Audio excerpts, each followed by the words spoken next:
जय माता दी। प्रिय श्रोतागणों, नवरात्र के पावन अवसर की आप सभी को शुभकामनाएं। माँ दुर्गा की कृपा आप सब पर बनी रहे। नवरात्र के शुभ अवसर पर नवरात्र की कथा का श्रवण करते हैं।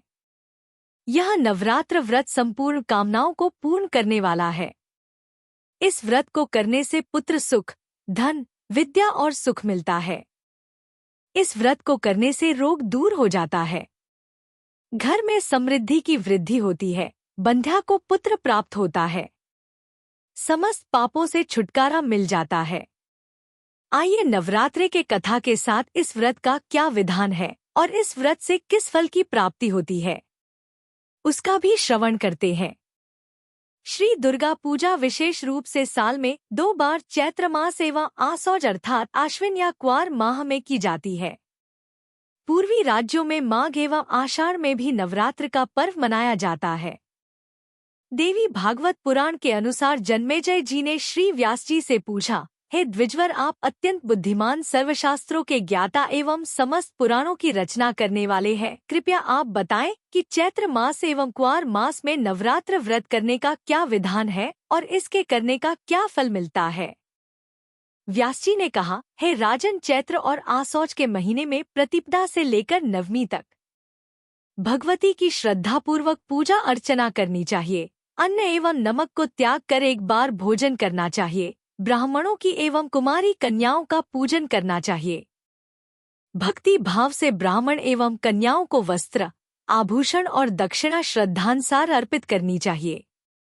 कन्याएं 2 वर्ष से लेकर 10 वर्ष की होनी चाहिए। उचित स्थान पर माता का सिंहासन रखकर उसमें माता की फोटो या मूर्ति रखनी चाहिए। अगर सिंहासन की व्यवस्था न हो तो एक पटरे पर लाल कपड़ा लपेटकर उस पर माता को विराजमान करें। प्रतिपदा के दिन अगर हस्त नक्षत्र हो तो इस व्रत का फल 1000 गुना है। पहले दिन का पूजन अति उत्तम और सभी मनोकामनाओं को पूर्ण करने वाला होता है। हवन करने के लिए त्रिकोण कुंड बनाना चाहिए। सर्वप्रथम कन्या के पैर धोकर उनके चरणों का पूजन करना चाहिए और मन में यह संकल्प होना चाहिए कि जो यह कन्या है वह साक्षात भगवती के रूप में हमारे घर पधारी है। उचित स्थान पर बैठाकर भोजन करवाएं एवं अंग, वस्त्र, आभूषण आदि श्रद्धा अनुसार देकर उनके माथे पर तिलक लगाएं और हाथ में कलावा बांधे।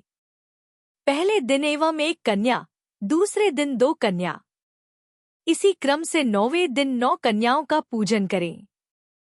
जिस राजा या व्यक्ति जो व्रत कर रहा है की अभिलाषा, मुराद, विद्या, विजय, वैभव एवं सब प्रकार के सुखों की हो, उसे भगवती कल्याणी की पूजा करनी चाहिए। आत्मबल शक्ति और शत्रु शमन के लिए भगवती कालका की भक्तिपूर्ण आराधना करनी चाहिए। भगवती चंडिका का पूजन करने से धन और ऐश्वर्य प्राप्त होता है। दुख, क्लेश, दरिद्रता एवं किसी को मोहित करने के लिए शांभवी की पूजा करनी चाहिए। दुष्ट शत्रुओं का नाश एवं किसी भी कठिन कार्य को पूर्ण करने की इच्छा हो तो भगवती दुर्गा की पूजा अर्चना करनी चाहिए। अगर कोई महापापी भी नवरात्र का व्रत करता है तो उसके संपूर्ण पाप इस तरह धुल जाते हैं जैसे मैले कपड़े को साबुन से धोने से पूरा मैल निकल जाता है। प्राचीन समय की बात है, कौशल देश में एक अति निर्धन वैश्य रहता था। उसके शादी के बाद कई बच्चे हुए थे। वह शांत स्वभाव का था। उसका नाम सुशील था। अत्यंत निर्धन होने के कारण वह हमेशा दुखी रहता था। एक दिन उसने एक साधु से पूछा, है ब्राह्मण देवता, मेरे छोटे छोटे बच्चे हैं, मैं उनका ठीक से लालन पालन भी नहीं कर पाता। कोई ऐसा उपाय बताइए कि मुझे इस दुख से छुटकारा मिल जाए। वह ब्राह्मण जो हमेशा नवरात्र का व्रत रखता था ने कहा, है वैश्य पुत्र, तुम नवरात्रों का व्रत करो और भगवती पूजन करो। इस व्रत को करने से घर में सुख, शांति, दरिद्रता का नाश और संपत्ति की वृद्धि होती है। शत्रुता भूलकर व्रत करने वाले के बस में हो जाता है। जब रावण ने सीता जी का हरण किया था उस समय श्री रामचंद्र जी सीता के वियोग में वन में भटक भटक कर दुखी हो गए थे। तब उन्होंने भगवती के नवरात्रों का व्रत विधिपूर्वक किया था।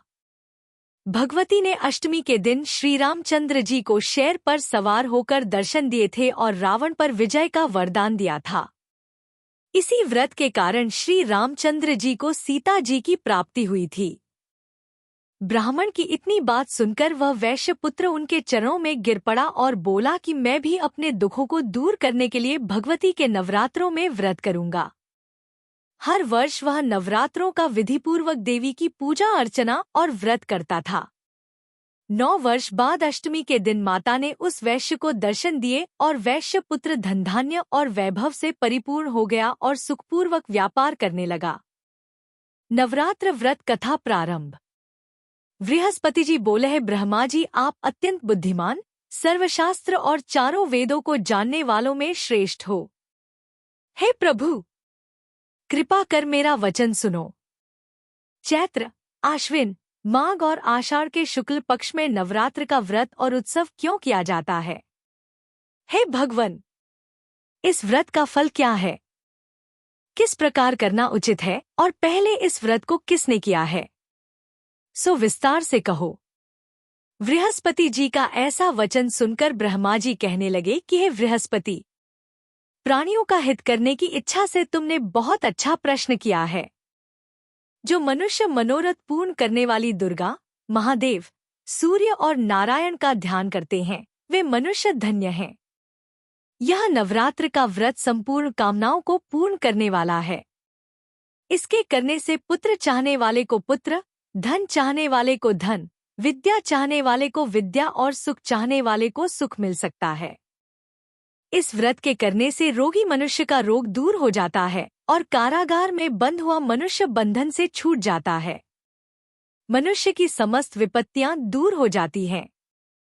बंध्या और काक बंध्या के इस व्रत के करने से पुत्र पैदा हो जाता है। समस्त पापों को दूर करने वाले इस व्रत के करने से ऐसा कौन सा मनोरथ है जो सिद्ध नहीं हो सकता है? जो प्राणी इस अलभ्य मनुष्य देह को पाकर भी नवरात्र का व्रत नहीं करता है, वह माता और पिता से हीन हो जाता है, अर्थात उसके माता पिता मर जाते हैं और वह अनेक दुखों को भोगता है। उसके शरीर में कुष्ठ हो जाता है और अंगहीन हो जाता है। उसके संतानोत्पत्ति नहीं होती। इस प्रकार वह मूर्ख और अनेक दुख भोगता है। इस व्रत को न करने वाला निर्दयी मनुष्य धन और धान्य से रहित होकर भूख और प्यास के मारे पृथ्वी पर घूमता फिरता है और गूंगा हो जाता है। जो सदा स्त्री भूल से इस व्रत को नहीं करती है, वह पतिहीन होकर नान प्रकार के दुखों को भोगती है। यदि व्रत करने वाला मनुष्य सारे दिन का उपवास न कर सके तो एक समय भोजन करे और उस दिन बांधवों सहित नवरात्र व्रत की कथा का श्रवण करे। हे बृहस्पति, जिसने पहले इस महाव्रत को किया उनका पवित्र इतिहास मैं तुम्हें सुनाता हूँ। तुम सावधान होकर सुनो। इस प्रकार ब्रह्मा जी का वचन सुनकर बृहस्पति जी बोले, हे ब्राह्मण, मनुष्यों का कल्याण करने वाले इस व्रत को कहो, मैं सावधान होकर सुन रहा हूँ। आपकी शरण आए हुए मुझ पर कृपा करो। ब्रह्मा जी बोले, पीठत मनोहर नगर में एक अनाथ नाम का ब्राह्मण रहता था। वह भगवती दुर्गा का भक्त था। उसके संपूर्ण से युक्त मानो ब्रह्मा की सबसे पहली रचना हो ऐसी यथार्थ नाम वाली सुमति नाम की एक अत्यंत सुंदर पुत्री पैदा हुई। वह कन्या सुमति अपने पिता के घर बालकपन में अपनी सहेलियों के साथ क्रीड़ा करती हुई इस प्रकार बढ़ने लगी जैसे शुक्ल पक्ष की कला बढ़ती है। उसका पिता प्रतिदिन जब दुर्गा की पूजा और होम किया करता, उस समय वह भी नियम से वहां उपस्थित रहती थी।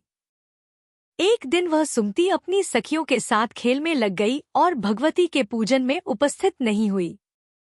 उसके पिता को पुत्री की ऐसी असावधानी देखकर क्रोध आया और पुत्री से कहने लगा कि हे दुष्ट पुत्री, आज प्रभात में तूने भगवती का पूजन नहीं किया, इस कारण मैं किसी कुष्ठी और दरिद्री मनुष्य के साथ तेरा विवाह करूंगा। इस प्रकार कुपित पिता का वचन सुनकर सुमति को बड़ा दुख हुआ और पिता से कहने लगी, हे पिताजी, मैं आपकी कन्या हूँ। मैं सब तरह से आपके अधीन हूँ। जैसी आपकी इच्छा हो मेरा विवाह कर सकते हैं, पर होगा वही जो मेरे भाग्य में लिखा है। मेरा तो इस पर पूर्ण विश्वास है। मनुष्य न जाने कितने मनोरथों का चिंतन करता है, पर होता वही है जो भाग्य में विधाता ने लिखा है। जो जैसा कार्य करता है उसको फल भी उसी कर्म के अनुसार मिलता है, क्योंकि कर्म करना मनुष्य के अधीन है पर फल देव के अधीन है। जैसे अग्नि में पड़े तृणादि उसको अधिक प्रदीप्त कर देते हैं, उसी प्रकार अपनी कन्या के ऐसे निर्भयता से कहे हुए वचन सुनकर उस ब्राह्मण को और अधिक क्रोध आया। तब उसने अपनी कन्या का विवाह एक कुष्ठी के साथ कर दिया और अत्यंत क्रुद्ध होकर पुत्री से कहने लगा, जाओ जाओ, जल्दी जाओ और अपने कर्म का फल भोगो। देखे भला भाग्य के भरोसे रहकर क्या करती है। इस प्रकार से कहे हुए पिता के कटु वचनों को सुनकर सुमति मन में विचार करने लगी कि अहो मेरा बड़ा दुर्भाग्य है जिससे मुझे ऐसा पति मिला। इस तरह अपने दुख का विचार करती हुई सुमति अपने पति के साथ वन में चली गई और भयावने कुशा युक्त उस स्थान पर उन्होंने वह रात बड़े कष्ट से व्यतीत की। उस गरीब बालिका की ऐसी दशा देखकर भगवती पूर्व पुण्य के प्रभाव से प्रकट होकर सुमति से कहने लगी कि हे दीन ब्राह्मणी, मैं तुम पर प्रसन्न हूँ, तुम जो चाहो सो वरदान मांग सकती हो। मैं प्रसन्न होने पर मनवांछित फल देने वाली हूँ। इस प्रकार भगवती दुर्गा का वचन सुनकर ब्राह्मणी कहने लगी कि आप कौन हैं जो मुझ पर प्रसन्न हुई हैं? यह सब मुझसे कहो और अपनी कृपा दृष्टि से मुझ दीन दासी को कृतार्थ करो। ऐसा ब्राह्मणी का वचन सुनकर देवी कहने लगी कि मैं आदिशक्ति हूँ और मैं ही ब्रह्म विद्या और सरस्वती हूँ। मैं प्रसन्न होने पर प्राणियों का दुख दूर कर उनको सुख प्रदान करती हूँ। हे ब्राह्मणी, मैं तुझ पर तेरे पूर्व जन्म के पुण्य के प्रताप से प्रसन्न हूँ। तुम्हारे पूर्व जन्म का वृतांत सुनाती हूँ, सुनो। तू पूर्व जन्म में निषाद अर्थात भील की स्त्री थी और अति पतिव्रता थी। चोरी करने के कारण तुम दोनों को सिपाहियों ने पकड़ लिया और ले जाकर जेल खाने में कैद कर दिया। उन लोगों ने तुझे और तेरे पति को भोजन भी नहीं दिया। इस प्रकार नवरात्र के दिनों में तुमने न तो कुछ खाया और न जल ही पिया, इसलिए 9 दिन तक नवरात्र का व्रत हो गया। हे ब्राह्मणी, उन दिनों में जो व्रत हुआ उस व्रत के प्रभाव से प्रसन्न होकर मैं तुम्हें मनोवांछित फल दे रही हूँ। तुम्हारी जो इच्छा हो सो मांगो। इस प्रकार दुर्गा के दिए वचन सुनकर ब्राह्मणी बोली कि मैं आपको प्रणाम करती हूँ। कृपा कर मेरे पति के कोढ़ को दूर करो। देवी कहने लगी कि उन दिनों में जो तुमने व्रत किया उस व्रत के 1 दिन का पुण्य अपने पति का कोढ़ दूर करने को अर्पण करो। मेरे प्रभाव से तेरा पति कोढ़ से रहित और सोने के समान शरीर वाला हो जाएगा। ब्रह्मा जी बोले कि इस प्रकार देवी के वचन सुनकर वह ब्राह्मणी बहुत प्रसन्न हुई और पति को निरोग करने की इच्छा से ठीक है ऐसा बोली। तब उसके पति का शरीर भगवती दुर्गा की कृपा से कुष्ठहीन होकर अति कांतियुक्त हो गया, जिसकी कांति के सामने चंद्रमा की कांति भी क्षीण हो जाती है। वह ब्राह्मण पति को मनोहर देह को देखकर देवी को अति पराक्रम वाली समझकर स्तुति करने लगी, है दुर्गे, आप दुर्गति को दूर करने वाली, तीनों जगत का संताप हरने वाली, समस्त दुखों को दूर करने वाली, रोगी मनुष्य को निरोग करने वाली, प्रसन्न होने पर मनवांछित वस्तु देने वाली और दुष्ट मनुष्यों का नाश करने वाली हो। तुम ही सारे जगत की माता और पिता हो।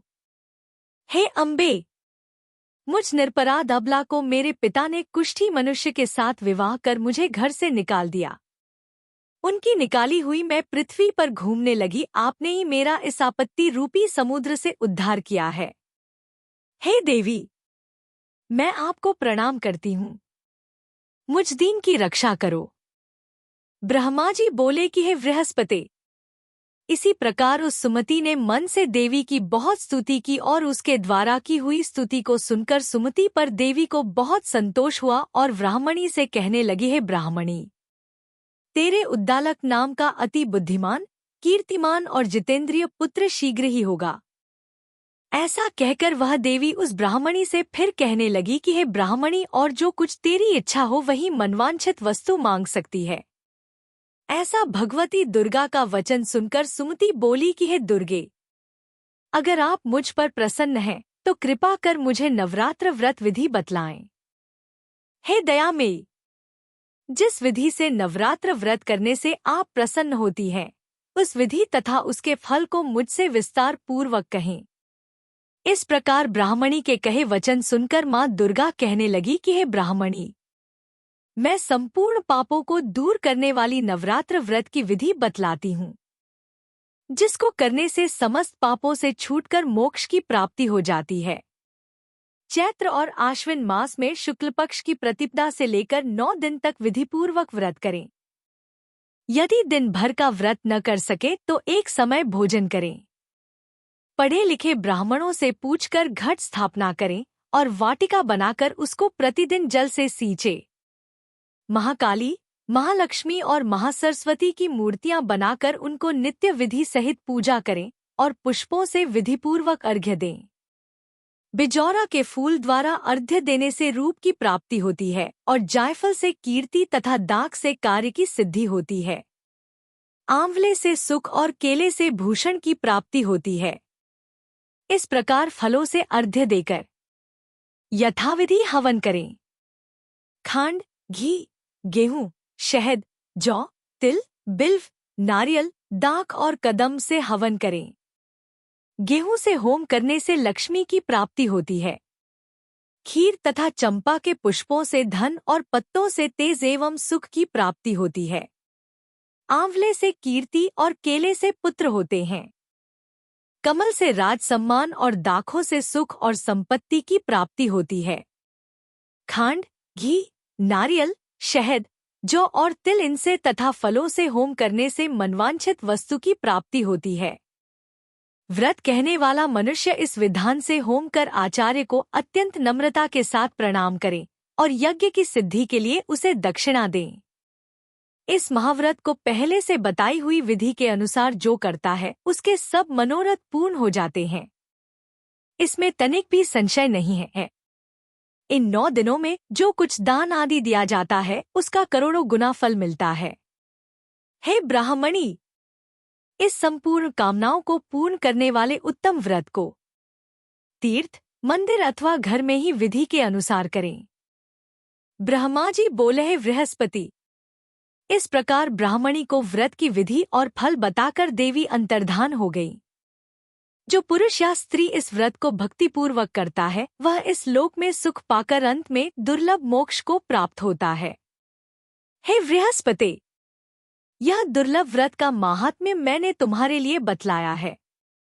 ऐसे ब्रह्मा जी के वचन सुनकर बृहस्पति जी आनंद के कारण रोमांचित हो गए और ब्रह्मा जी से कहने लगे कि हे ब्राह्मण, आपने मुझ पर अति कृपा की जो अमृत के समान इस नवरात्र व्रत का माहात्म्य सुनाए। हे प्रभु, आपके बिना और कौन इस माहात्म्य को सुना सकता है। ऐसे बृहस्पति जी के वचन सुनकर ब्रह्मा जी बोले, हे बृहस्पति, तुमने सब प्राणियों को हित करने वाले इस अलौकिक व्रत को पूछा, इसलिए तुम धन्य हो। यह भगवती शक्ति संपूर्ण लोकों की पालन करने वाली है। इस महादेवी के प्रभाव को कौन जान सकता है। प्रार्थना। हे परमेश्वरी, मेरे द्वारा रात दिन सहस्त्रों अपराध होते हैं। यह मेरा दास है, समझकर मेरे अपराधों को क्षमा करो। हे परमेश्वरी, मैं आह्वान, विसर्जन और पूजन करना नहीं जानता, मुझे क्षमा करो। हे सुरेश्वरी, मैंने जो मंत्रहीन, क्रियाहीन, भक्तियुक्त पूजन किया है वह स्वीकार करो। हे परमेश्वरी, अज्ञान से, भूल से अथवा बुद्धि भ्रांति से जो न्यूनता अथवा अधिकता हो गई है उसे क्षमा करिए तथा प्रसन्न होइए। इस प्रकार नवरात्र की कथा संपूर्ण होती है।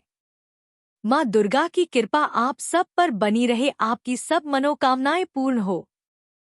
सभी भक्तजनों प्रेम से बोलो जय माता दी।